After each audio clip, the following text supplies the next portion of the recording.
Well, the New York Post reporting the cash-strapped New York City Fire Department, they're changing a tradition. This year's beefcake calendar, everybody likes that. Proceeds won't go to charity. They're going to go to new equipment. There's the front of it from a year or so ago right now. Time to let the Willis watchdogs out. Ben Ferguson is a radio talk show host in Memphis. Clint Greenleaf is the CEO of Greenleaf Group in Austin, Texas. And Jedediah Bila is a conservative columnist. Ben, let's start with you. I know you were waiting for that calendar, right? You got your money ready, put it down. I can honestly say I would return it, but you know, it's great for charity in the past.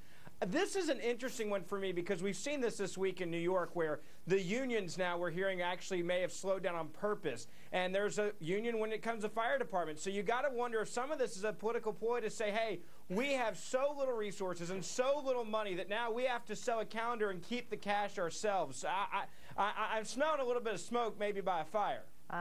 Jedediah, do you agree with that? You know, before I comment, I'm going to need to see a copy of this calendar. I'm just kidding. I'm just kidding. No, our line producer has 5. Yeah.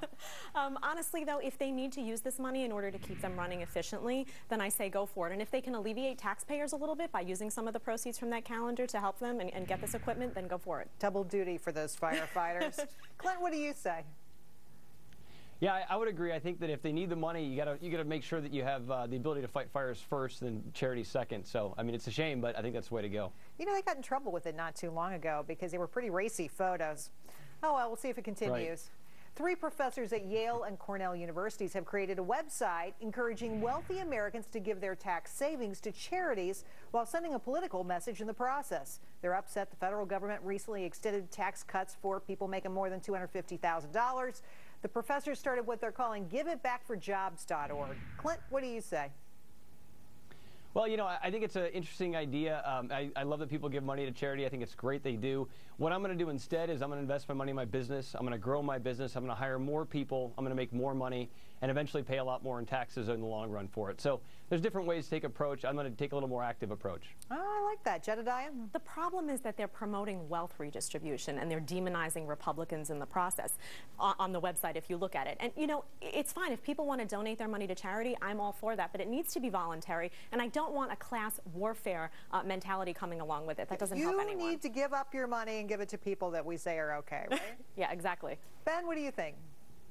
Yeah, it's class warfare 101, and I think the funny thing is all these professors, they're not going to give a dime to this because they're not in that category of those rich, evil people that should be giving more of their money back. I mean, this is a political ploy, and they're using charity as the bait, which is probably the most disgusting move I've seen all year when they say the redistribution of wealth issue.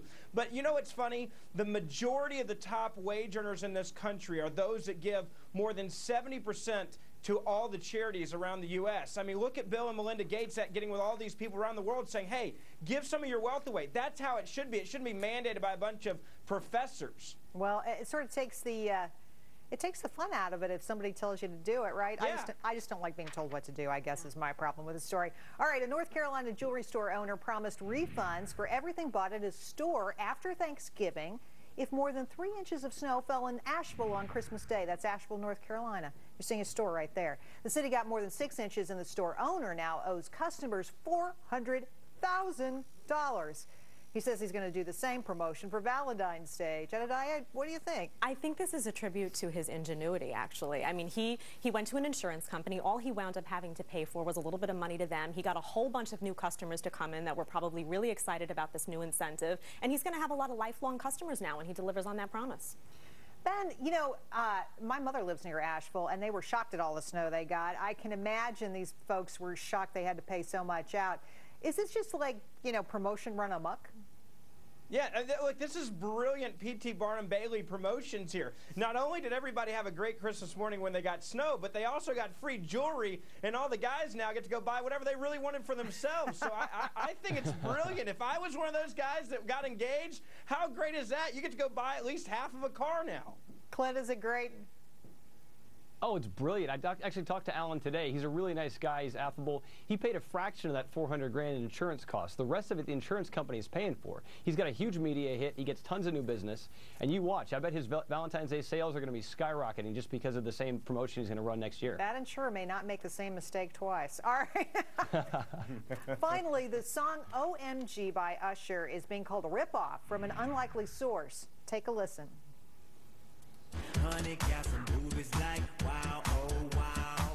Christmas in December, wow, wow, wow. Give me tons of presents, no, no, no. Christmas in December, wow, wow, wow. Give me tons of presents, no, no, no. Come on, Ben.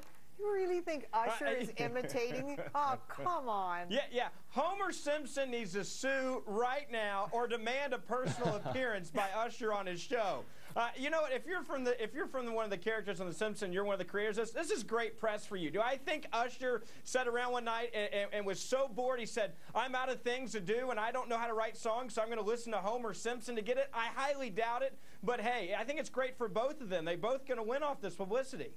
Jedediah? In Usher's defense, it was a member of the Black Eyed Peas who wrote the song, so I know he's going to take a lot of heat for it. But in his defense, but I think Homer Simpson got ripped off. I mean, if you listen to the songs, they do sound alike. But are they the soul of sophistication? I don't know. Clint, what do you say? Well, I'm a big Homer Simpsons fan. I could give a hoot about Usher. I still don't think it's a real ripoff. But I like the Homer version of the song a lot better. At least it makes sense to me. And it's about presents, which is never a bad thing. So, right. You know. Hey, who's going to argue about that? We'll know if it's real if Usher gives a shout out to Homer on stage tomorrow night at his next concert. All right, so we're sending love letters to Homer. All right, Ben, Clinton, Jedediah, thanks for the help today. We appreciate it. Thanks. Now